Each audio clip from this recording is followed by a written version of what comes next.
የክፍል አንዱ የመጨረሻ መሰናዷችን ደግሞ ስፖርታዊ መረጃዎች ናቸው። ባልደረባዬ ሚካኤል ደጀኔ ለስፖርታዊ መረጃዎቹ እየጠበቀን ነው። ሚካኤል እንደምናደርክ መረጃዎችን መቀጠል ትችላለን። እሺ አመሰግናለሁ። ቤዝ እንደምናደርሻል እንደምናላችሁ እያለኖችን የተለያዩ ጉዳዮችን እናነሳለን። ያው የትላንትና ከተነሱ ርዕሰ ጉዳዮች መካከል አንደኛው የኢትዮጵያ እግር ኳስ ፌዴሬሽን ብሔራዊ ዳኞች ኮሚቴ ይፋ ያደረገው መግለጫ ነው። ያው የአቋም መግለጫ ነው። እውነቱን ለመናገር በዝርዝር ምን ይላል የሚሉት ነጥቦች ለማንሳት ጥረት እናደርጋለን።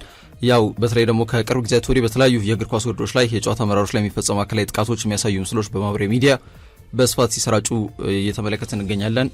ጅማ ላይ ኮማ ውስጥ የገባ ዳኛ ይጠናል። በዳኛ እንደዚህ አይነት ዱላ ቀረሽ ወይም ደግሞ ጣት መቀሰር ያለ ነው። ግን ደግሞ እስከ ዱላ ካመራ ነገሩ አሳሳቢ ነው ማለት ነው። ይህን ደግሞ እልባት መስጠት መቻል ያለበት የብሔራዊ ዳኞች ኮሚቴ ህጉን ማጥበቅ ነው። የሌክቸር ካምፓኒው ሆነ የኢትዮጵያ እግር ኳስ ፌዴሬሽን እንደዚህ አይነት በቃ ህግን በስነ ስርዓት ለመቀበል ስፖርት የጨዋነት ላይ መሰረት ባደረገ መንገድ ጨዋታዎችን ለማከናወን እንግዲህ ዳኛ የሚወስነውን ውሳኔ ምንም ቢሆን ለመቀበል ዝግጁ የሆኑ ደጋፊዎችን ማያፈሩ ክለቦች ካሉ ጠንከር ያለ ቅጣት ማስተላለፍ ነው።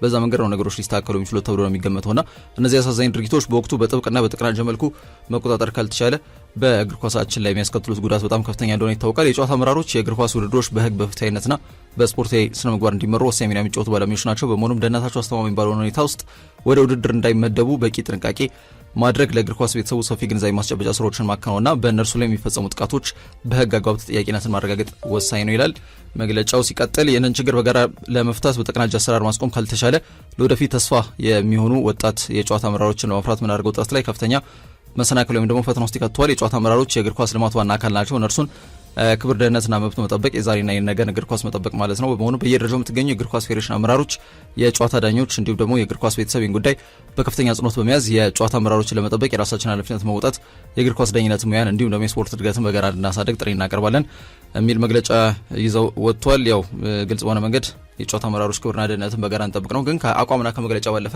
ጠንከር ያለ ቅጣት ያ ነው በቃ የሚያስፈልገው። በእኛ እዚህ በጣም ትልቅ ደረጃ ላይ ባልደረሰ እግር ኳስ ላይ ቅጣትና ቅጣትን የመሰለ ነገር የለም። በተለይ ደግሞ አስተማሪ ከሆነ መቼስ ዳኞች እኮ ቢጫ ካርድ ሲወጡ ኪሳቸው ውስጥ ገብቶ ወንድና ቀዩን ተወጧል የሚል እኮ ተጫዋች ያለበት ሊግ ላይ ያለ ነው።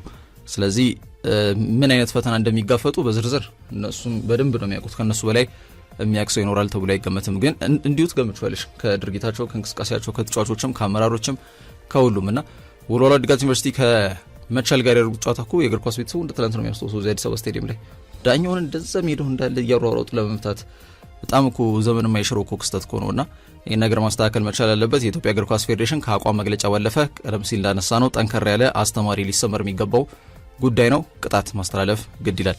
ወደ ሌሎች ጉዳዮች እናቀናለን። የፕሪሚየር ሊግ የደሞዝ ጣሪያ 8 ቢሊዮን ብር ሊሆን ይችላል ተብሏል። ትልቅ ወሳኙ እንግዲህ ስብሰባ የፊታችን እሁድ ሐምሌ 19 ይከናወናል። የደሞዝ ጣሪያ 100 ሚሊዮን ብር ሊሆን ነው። ቤዝ እንግዲህ ተጫዋቾች ውሳኔውን ሳናቅ ደግሞ አንፈርምም እያሉ ነው።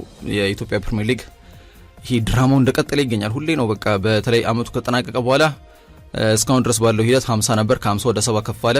ከ70 በላይ ማውጣት አትችሉም ክለቦች ተብሎ ከተነገራቸው በኋላ አሁን ደግሞ ወደ 100 ከፍ ብሎላቸዋል ማለት ነው። በአመቱ ውስጥ የሚወጡት ገንዘብ ምንድን ነው? ገንዘብ የሚወጣው አሁን የኢትዮጵያ እግር ኳሱ ሳያድግ ግን ገንዘቡ የትየሌለ ሄዷል። ያው ተጫዋቾች ለምን ተከፈላቸው ምን አይደለም ብዙ ጊዜ እንላለን ይሄን ነገር ተጫዋች ቢከፈለው ችግር የለም። ያው እናውቃለን ህይወትን የሚያድን ዶክተር ስንት ነው የሚያገኘው እዚህ ሀገርና ኳስን በስነ ስርዓት ኮንትሮል እንኳን የማያደርግ ተጫዋች ስንት ነው የሚያገኘው የሚለውን ያው የአደባባይ ሚስጥር ስለሆነ እኛ እዛ ውስጥ አንገባም። ግን ለምን ተከፈላቸው ሳይሆን እግር ኳሱ ግን አላደገም ነው ትልቁ ጥያቄ። እግር ኳሱ ደግሞ የሚያድገው ገንዘብ በመክፈል አይደለም። በቃ ይሄኮ ሊሰመር የሚገባው የዶክተር ጋሹ አብዛ ጥናት በዝርዝር ይህን ነገር ያመላክታል።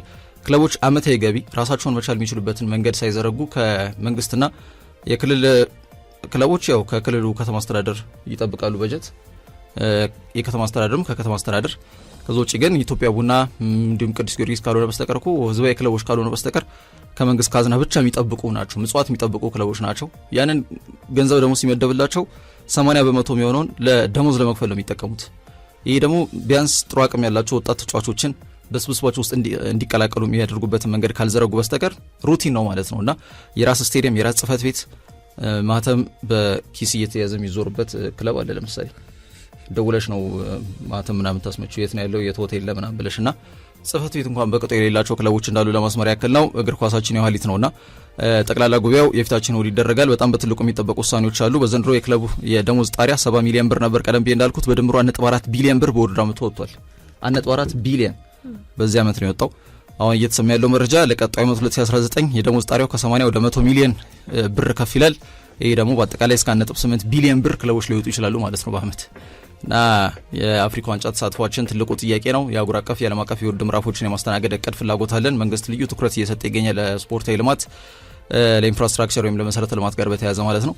ግን ወጣቶች ላይ በጣም መስራት ያስፈልጋል። ይህን ገንዘብ ቆጥበው ቢያንስ የራስ ሜዳ፣ የራስ ጽህፈት ቤት፣ የራስ ነገር ከዛ በኋላ ደግሞ የራስ ገቢ እያለ ይሄዳል ማለት ነው። በዛ መንገድ እንግዲህ ክለብ የሚሸጡ ክለቦች እንዲኖሩ ከጤና ቡድን መዋቅር ባለፈ ማለት ነው። አሁን ክለብ አለ ብሎ ለመናገር ስለማያስደፍርና አሁን ያለው ሁኔታ ውሳኔ እስኪያገኝ ድረስ ተጫዋቾች ለመፈረም ፍላጎትም እንደሌላቸው የተገለጸ ይገኛል። ለማንኛውም ሐምሌ 19 የፊታችን ወር የሚወሰነው ውሳኔ በጣም በትልቁ ይጠበቃል ለማለት ያክል ነው። ወደ ባርማዶ ጉዳዮች አቀናን። ያው ዝውውር ላይ ነው ያለ ነው። እንዲሁም ደግሞ የቡድኖች የቀድሞ ውድድር ዝግጅት ወይም ፕሪሲዝን ዝግጅት እያደረጉ ነው የሚገኙት። ከዛ ጋር በተያያዘ ክለቦችም ዝውውር እያከናወኑ የሚገኙም አሉ። ከነዛ መካከል ማንቸስተር ዩናይትድ የዝውውር መስኮቱን 4ኛ ፈራሚያቸውን አግኝተዋል። ግን ተስፈኛ ወጣት ተጫዋች ነው ታይናን ቶምሰን የተባለ ተጫዋች እንዳስፈረሙ ኢቭኒንግ ስታንዳርድ ትላንትና ማምሻውን ዘግቧል። የእንግሊዝ ብሔራዊ ቡድን ከ18 ዓመት በታች ነው የሚጫወተው የተጫዋች። ለዚህ ተጫዋች 8 ሚሊዮን ፓውንድ ወጪ ያደርጋል ማንቸስተር ዩናይትድ። 4ቱን አሁኑን ይከፍላል። አቅሙ እየታየ ደግሞ 4ቱ በተጨማሪነት ከብቃቱ ጋር በተያያዘ በተጨማሪነት የሚከፈል ይሆናል ማለት ነው።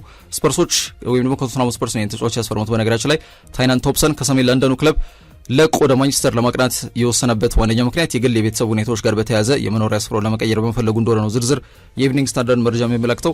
የወጣት ኮከብ ከግንቦት 2025 ከስፐርሶች ጋር የመጀመሪያውን ፕሮፌሽናል ውል ከተፈራረመ በኋላ ባለፈው የውድድር ዘመን በቶተንሃም ወጣቶች ቡድን ውስጥ በሁሉም ውድድሮች 13 ጎል አስቆጥሯል። 6 ጎል ደግሞ አመቻችቶ ተቀብሏል። በተለይ በዩኤፋ የወጣቶች ቻምፒየንስ ሊግ ወይም ደግሞ ዩዝ ሊግ ላይ ባደረጋቸው 7 ጨዋታዎች 7 ጎል አስቆጥሮ ጥሩ አቅም እንዳለው በሚገባ ለዓለም ያሳየ ተጫዋች ነውና በርካታ ተጫዋቾችን በተለይ ደግሞ ተስፈኛ ወጣት አቅም ያላቸውን ተጫዋቾች እየሸኙ ይገኛሉ። ቶተንሃም ያው ፔሰር ግድ ይላል፣ ማመጣጠን ያስፈልጋል። በዚህ የዝውውር መስኮት ላይ 6 ተጫዋቾችን አስፈርሟል። ኢቨን በአማካኝ ላይ እንኳን ማቲያስ ፈርናንዴዝን ለማስፈረም 85 ሚሊዮን ፓውንድ በጥሬው የወጣ ክለብ መሆኑን ማስመር ያስፈልጋል። በተከላካይ መስመር ላይ ያን ፖል ቫን ሄከን ለማስፈረም 52 ሚሊዮን ፓውንድ አውጥቷል። ሴኔሲና ሮበርትሰን በነፃ ያገኙት። ለቶናሊ ወደ 100 ሚሊዮን ፓውንድ ወጪ አድርጓል። አሁን ደግሞ በማጥቃት እንቅስቃሴ ላይ ፎከስ አድርገው እንደ ሳቪኖ አይነት ተጫዋቾችን ለማስፈረም ጥረት እያደረጉ ይገኛሉ። ይህ በእንዲህ እንዳለ በክለባቸው በውሰት ቆይታ አድርገው የነበሩት ራንዳል ኮሎሞኒና ጆ ፓሊኒያን ሸኝተዋል።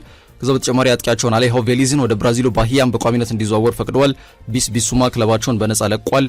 አሁን ደግሞ በአካዳሚ ፍሬ ውጤት የሆነውን አልፊ ዴቪድን በ6 ሚሊዮን ፓውንድ ወደ ፕሪስተን ኖርዝ ኢንድም ሸኝተዋል። አሁን ደግሞ ታይናን ቶምሰን ለማንቸስተር ዩናይትድ አሳልፈው ሰጥቷል። ሉካስ ቤርግቫል ተረኛው ክለቡን ይለቃል ተብሎ የሚገመተው ተጫዋች ነውና ወጣቶችን እየለቀቁ ሞር ደግሞ ዝውውር መስኮት ላይ በንቃት እየተንቀሳቀሰ የሚገኝ ክለብ ስለመሆኑ መናገር እንችላለን ማለት ነው። ከዛ ውጪ የማንቸስተር ዩናይትድን የዝውውር ጥያቄ ሲጠብቅ የነበረው ክሪስቴንዞ ሰመርቪል ወደ ባህረ ሰላጤው ሊግ አልሂላል ለማቅናት ከስምምነት ላይ መድረሱ ተገልጿል። ይህም አንዱ መነጋገሪያ ጉዳይ ነው። ከትላንትና ማምሻውን ጀምሮ ማለት ነው። ከአንድም 2-3 ሮማዎች ተጫዋቹን ለማስፈረም ኦፊሻሊ ጥያቄ ያቀርቧል። ገንዘብ እየጨመሩ አንዴ 30 ሚሊዮን ከዛ 35 ሚሊዮን ከዛ 40 ሚሊዮን ሶስተኛው ጥያቄ ነበር።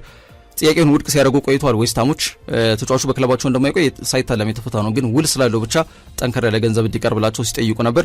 ይህን እንዳለው በ117 ሚሊዮን ፓውንድ ሞርጋን ሮጀርስን ለቼልሲ የሸኙት ደግሞ አስቶን ቪላዎች የመጀመሪያ ዙር ጥያቄ ለሰመርቪል ያቀርባሉ እየተባለ እየተገመተ ባለበት በዚህ ሰዓት ላይ ነው ሳይታሰብ ተጫዋቹ ወደ ባህረ ሰላጤ ሊግ ሳውዲ አረቢያ የሚያደርገውን ዝውውር አጠናቋል የሚል ጉዳዮችን እየሰማን የምንገኘው መረጃው ባለቤት ዴቪድ ኦርነስቲ ነው። ይህንን ተጫዋች ለማስፈረም ቼልሲም ዩናይትድም አርሰናልም ከፍተኛ ፍላጎት እንደነበራቸው የምናስታውሰው ጉዳይ ነው። የአውሮፓ እግር ኳስ የዝውውር ገበያ አንዱ መነጋገሪያው ጉዳይ ሆኗል። በተለይ የክሪስቲያንዞ ሰመርቪል ጉዳይ 40 እየተጠየቀ እኮ 80 ሚሊዮን ዩሮ ነው ያቀረቡት እና እነዚህ ባህረ ሰላጤዎች አሁንም ከተለያዩ የአውሮፓ ክለቦች ፈርጠም ያለ የፋይናንስ ጡንቻ እንዳላቸው በድጋሚ እያሳዩ የሚገኙበት ጉዳይ ስለሆነ መናገር እንችላለን። 24 ዓመት ላይ የሚገኝ ተጫዋች ወደ ሳውዲ አረቢያ ምን ያደርጋል የሚል ጥያቄ እየተነሳ ስለሆነ አቅም አለው ይልጅ በዩናይትድም በተለያዩ ክለቦችም በአውሮፓ ታላላቅ 5 ሊጎች መሳተፍ መጫወት ይችላል። በዚህ ወር ዘመን 31 የሊግ ጨዋታ ነው ያደረገው። 5 ጎል አስቆጥሯል። 2 ለግብ የሚሆኑ ኳሶችን አመቻችቶ አቀብሏል።